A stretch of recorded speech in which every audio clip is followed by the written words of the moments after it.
We are today in Romans chapter 1, verses 18 through 32. God's wrath against sinful humanity. We're going to dive right in. So I'm going to read the passage to you. If you have your Bible open, follow along with me. It will also be up on the screen. But it says this.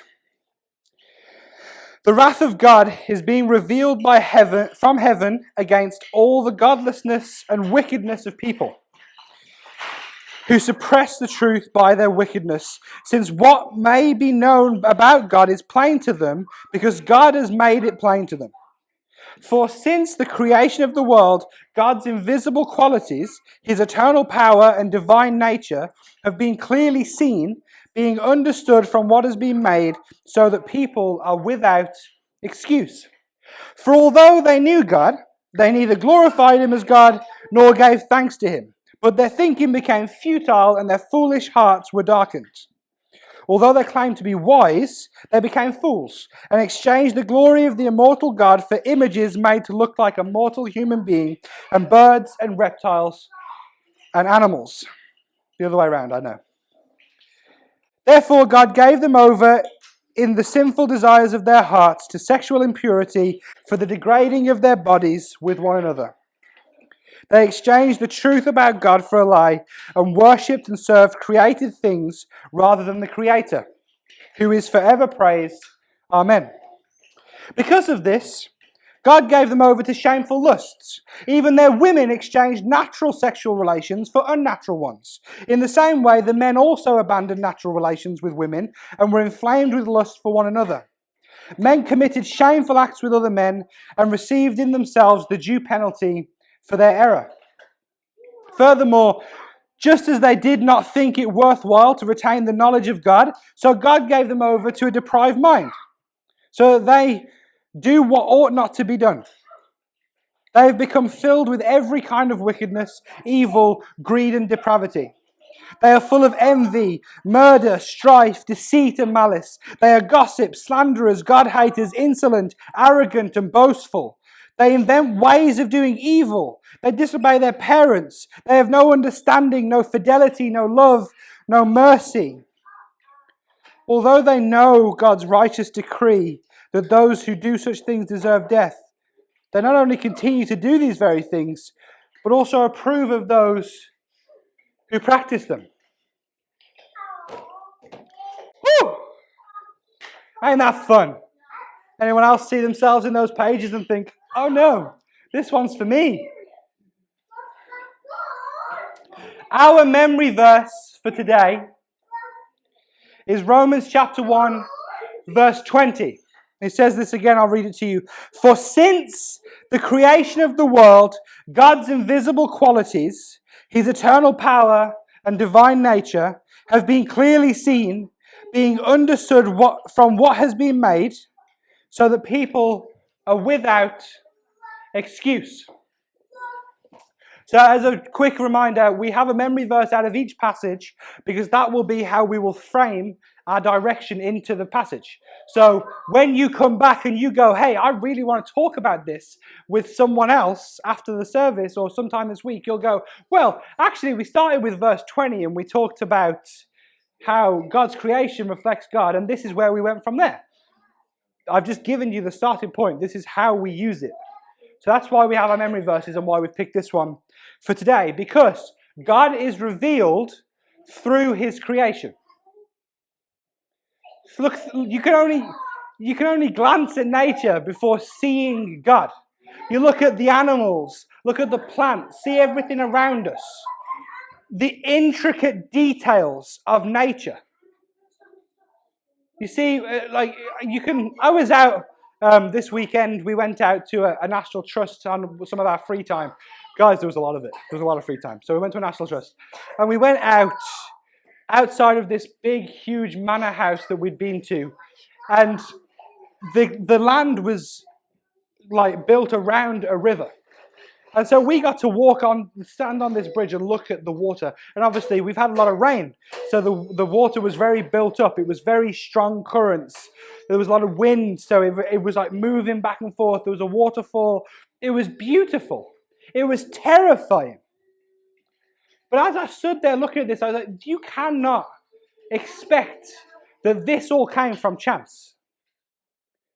Because all of nature points to God. It's God's power that's creating and sustaining life. It's evident as we look at animals growing and breeding and the way that life sustains. It has a life force, and that's God. I want to read to you, we're going to do a lot of reading today. Psalm chapter 104. And I'm going to read almost the whole thing to you. If you go to it, otherwise I'm going to make a start and we'll get there a bit later on. Right there in the middle. If you let it fall open, you'll find it. All right? It says this. Praise the Lord, my soul. Lord my God, you are very great. You are clothed with splendor and majesty.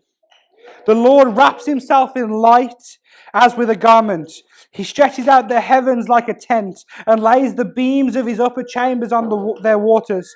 He makes the clouds his chariot and rides on the wings of the wind. He makes winds his messengers, flames of fire his servants. He set the earth on its foundations. It can never be moved. You covered it with the watery depths as with a garment. The waters stood above the mountains.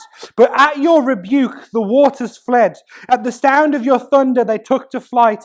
They flowed over the mountains. They went down to the valleys, to the place you assigned for them. You set a boundary they cannot cross. Never again will they cover the earth. He makes springs pour water into the ravines. It flows between the mountains. They give water to all the beasts of the field. The wild donkeys quench their thirst.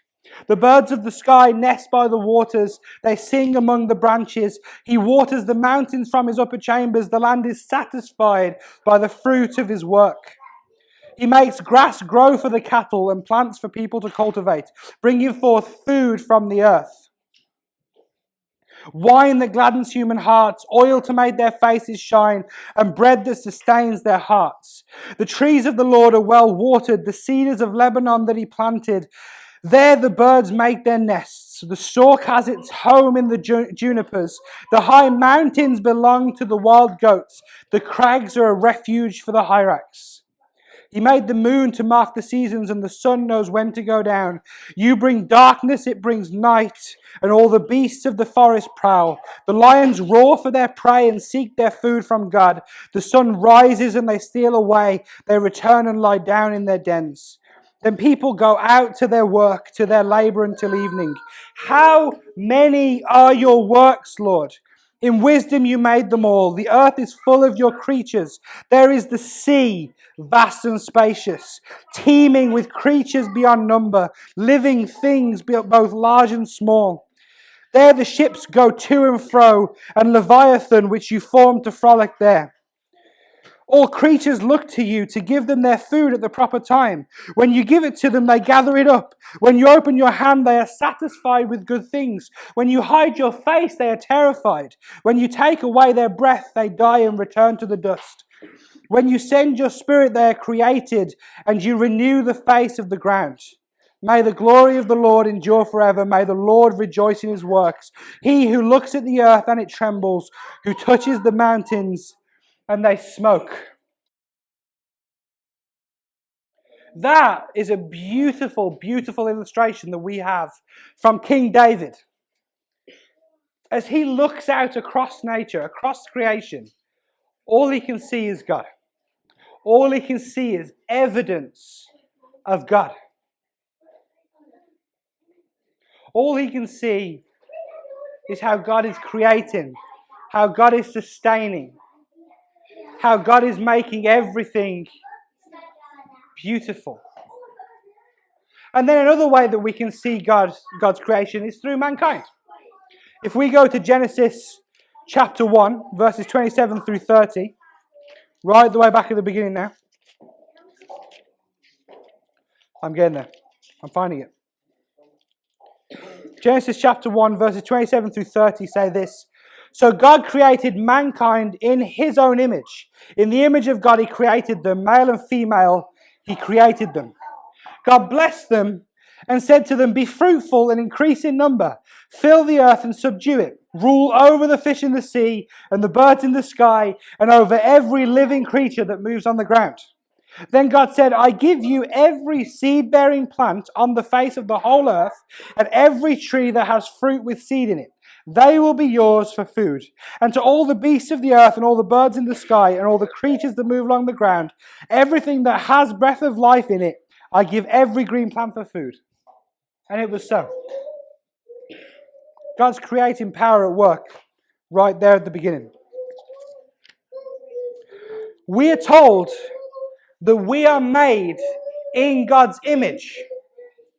So let me explain to you how that works. That means that you are a reflection of God. So when we talk about how do we see God, we look at each other and we see a reflection of God.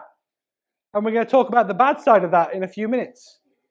But God made us to rule over creation with Him. God said, I am putting you in charge of all the animals, of all of the plants, over everything. That is my plan for humanity. That was God's plan for us. The issue is, we left that behind in favor of our own ideas. We've switched from our Creator following God to what can we do for ourselves rather than being with our Creator. And I want to take this moment to very briefly say, we've talked the last couple of weeks about the gospel. We have talked the last couple of weeks about the truth that each of us has the invitation, the opportunity to return to God.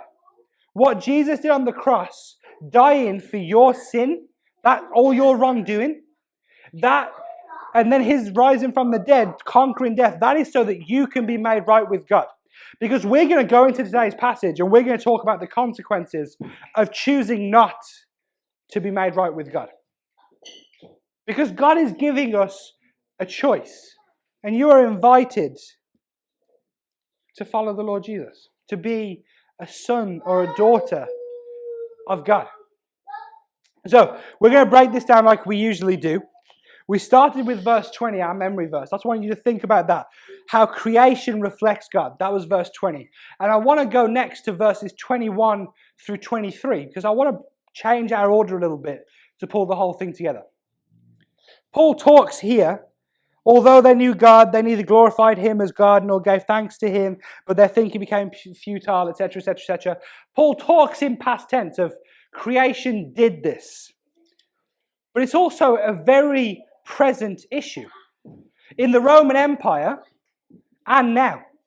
In the Roman Empire, they had disregarded God.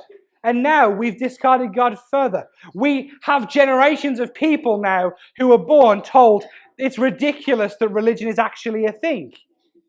That's how far we've fallen. The past set the tone for all of humanity, but mankind continually deepens that darkness. We just keep going further and further away into the darkness of being away from our Creator. There's an author, theologian named Tom Wright. When I'm preparing for my sermons, I've got his commentaries for Romans alongside the other books I've got for research. And he uses this analogy when he talks about this passage. He says, he tells this story about how he saw a tree being cut down near his home. And it's this huge tree, strong, very powerful looking tree. He couldn't really understand why they were cutting this tree down. It looked beautiful, all of its splendor. It was great. Looked amazing. And so he asked them, like, okay, do we just cut trees down every so often because we have to? Or like, what's the point? Why are we cutting this tree down? They told him, hey, this tree is not safe. It's got to come down. At any point, this tree could cause an accident. He was like, I disagree. This tree looks great. But okay, you guys know better than me. He leaves them to it. When they finally cut this tree down, this huge tree that was this magnificent thing, huge, strong, all you could see inside was rotten wood. Up from the roots, all the roots had rotted, and all inside the tree was rotten, probably to about 2/3 up the tree. Outside, beautiful. All at the top, looking great. You know, a few dying leaves as you see on trees, and it could have been seasonal. But inside this tree was rotten. And with that in mind, I want to read you this quote out of his commentary. It says this: Paul's explanation for why the gospel, the unveiling of God's justice and salvation, is urgently required is that the tree is rotten to its core. And that tree might come crashing down at any minute. The tree in question is the human race, as it has worked itself into rebellion against its creator at every level. Humans were always designed to be central to God's plan to rule his creation. That's part of what it means to be made in God's image. So when humans go wrong, the world as a whole is put out of joint. That Paul has this wider salvation in view is clear from the climax in Romans 8, but for now he concentrates on the central feature of the problem: human rebellion. Our present passage rightly begins with the rotting of the roots themselves. We might not necessarily have shrines set up and physical idols today like they had in history or they have in other cultures. But the reality of it is we have moved ourselves away from the Creator. We have moved ourselves away from God. We have people that we idolize. People, oh, I just want to be like them. If I could just be like them, then I've got everything. Oh, I just need to make this amount of money, and money becomes our idol. Oh, you know, we really, really love a football team, and we idolize a football team, and that's how we worship. If you go to a football stadium, you know, particularly a good team like, I don't know, West Bromwich Albion, they worship their team. I'm not an Albion supporter, I promise. But we seek wisdom that isn't God's. I've got to ask you this question: where do you go for your advice? How often can you honestly say that you pick this up when you need advice? And I'm going to take a guess that it's next to never. It might not be never. It might be once every so often. That we actually trust God to be the one that gives us the wisdom that we have in this life. Otherwise, we'll go to a family member. Or we'll go to a friend. Someone will know better. I was just reading in 1 Kings for us British people. 1 Kings. I've been with Americans all weekend. Forgive me. In 1 Kings, I was just reading about one of the kings after Solomon last night who went to the elders, the people who were more in tune with God, the people who had served under David and under Solomon, and he said, how do I deal with this specific issue? And they said, I think this is a good way to deal with it. That would be the wise thing to do. He goes, nah, hey, friends, what should we do? And they give him terrible advice. And he goes, I like it. Let's go bully people. He died. Because when you don't seek your wisdom from God, that's the outcome we're heading for. And that's what we're going to read now. We're going to 18 and 19 first of all, but it just gets worse from here. We've got to ask the question, what is God's wrath? We need an understanding because it has a lot of connotations and it really can be taken the wrong way. One of our questions is, what is God's wrath and how does that differ from your understanding of wrath? And it is different. We're not going to be able to do a very good understanding of it here because we're all sinful people and we don't have a perfect understanding. But I'm going to do my best. God's wrath is very simply God's righteous judgment against sin. It's not anger. It's not revenge. It's not selfish judgment. God's like, whoa, you did something wrong and I'm going to get my own back on you. There's no perfect definition for it. We can't fully understand it as fallen people. But what we need to understand is we're not perfect. We need to understand that we deserve punishment for wrong. Like, we deserve punishment. And God's wrath is the deserved punishment. Not revenge, deserved punishment. Let's understand how sin plays into this.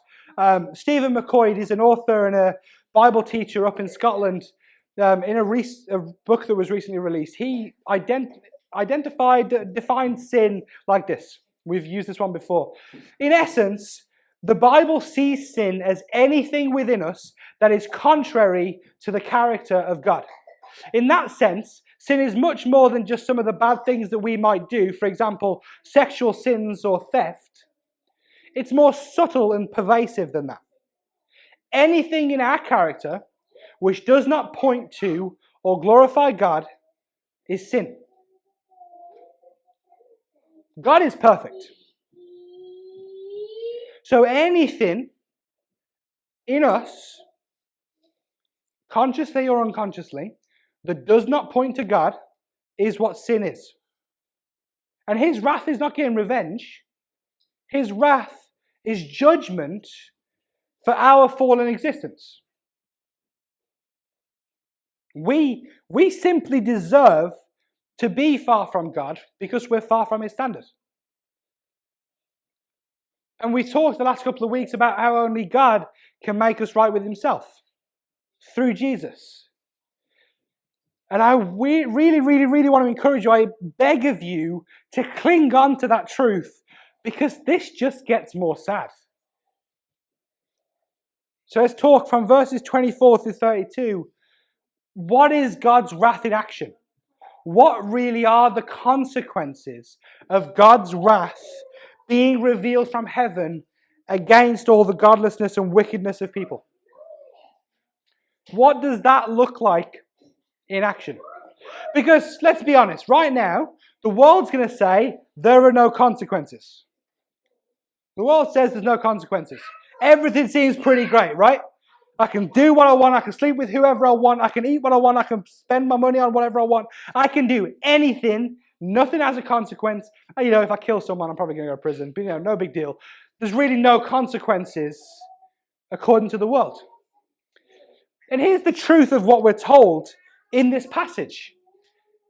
God has left us to our own free will. God has said, hey, I have made a way for you to be right with me. I created you. I love you. And I have made a way for you to be right with me. What Jesus did on the cross is for you. That's a timeless promise. However, I'm not going to force you to follow me. I'm going to leave you to it. And pretty much, God's wrath is this. He has left us to mess things up more, which is what we do on a continuous, horrible, perpetual cycle. Every time I'm at home, every time I'm doing the dishes or I'm cleaning the house for the 50th time that day because Hans has decided to throw spaghetti or, get all of her toys out at once, I remark to Lacey or to Ben or to Kendall or to anyone who's in my house that I can moan to at that moment that it's a perpetual cycle of suffering. That's what cleaning a house is. And that's what the world is. We have entered into a point where God has left us to it, and so we're just in a perpetual cycle of suffering. He has left us to feel the effects of our sin. God gave us over to the world that we see around us today. So when you go out there and something doesn't seem right, or there's injustice, or there's illness, and unfairness, and crime rates that are through the roof, homelessness, everything, that is because we've all gone, hey, I can do this better myself. We don't need to see what God has to say.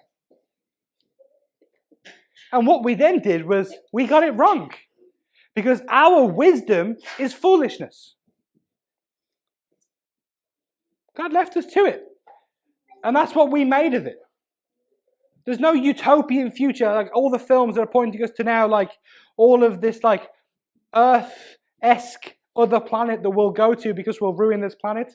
We're not going to get that part in our own strength.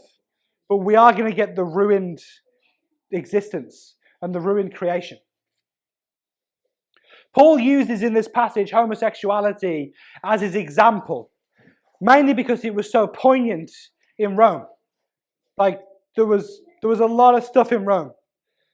The emperor at the time, possibly around the time that Paul was writing this letter, Nero, actually got a young boy, castrated the young boy, and then married him and called him his wife. Later on, Nero then married another man And he was the wife because he wasn't as manly as the other guy. Like, it was a very common thing. Paul's also writing from Corinth, which if any of you who were here for our series in 1 Corinthians will know that sexual immorality was the thing in Corinth, it seems. That they were real messed up there as well. But Paul's really speaking to the whole spectrum of issues of sexual immorality in this passage. All sorts of issues. Issues that we see today in our culture, in this world. Everything still happens today. We haven't claimed anything new. You know, the whole sexual revolution, sexual freedom that we have now since the 1970s. Yeah, no. That was just people trying to get further away from God again. But like, been there, done that. Got the diseases and the illnesses to go with it. And then he talks about depravity of mind. All the evil that we are naturally inclined to. The world's promise to each of us for freedom, the freedom that we think we find in this world, is built on the lies that Satan has spun. They're telling us that we can do this for ourselves. And we build our hope in what we think we can get in this life. And that's what has taken us away from God. So like I started us off with today, there is no happy ending in this passage. We are going to be working our way through the coming weeks where we're building a fuller picture of God's grand plan for salvation. But the truth of a grand plan for salvation means that we need saving. And I hope that we're going to build a full understanding of what we need saving from first to understand the value of salvation. We need to reflect on the issue and the consequences for choosing to be separate from God. In verse 32, although they know God's righteous decree, which I would still hold to regardless of what people call religion or not, we know God's righteous decree, even if it's through the law of this land. It's built on Christian values, which is God's law given in the scriptures. We live in the world where people do what is known to be wrong, and we approve of all that we know is wrong. I think of since sexual immorality is where Paul goes, we'll talk about it very briefly. I even think about the fact that there's a growing, what's the word I want? There's a lack of care now for relationships. Like the sacredity of being in a relationship. Like, it's fine if that relationship's open these days. There's no care for, hey, this is me and my partner. It's like, well, yeah, it's an inclusive relationship, you know.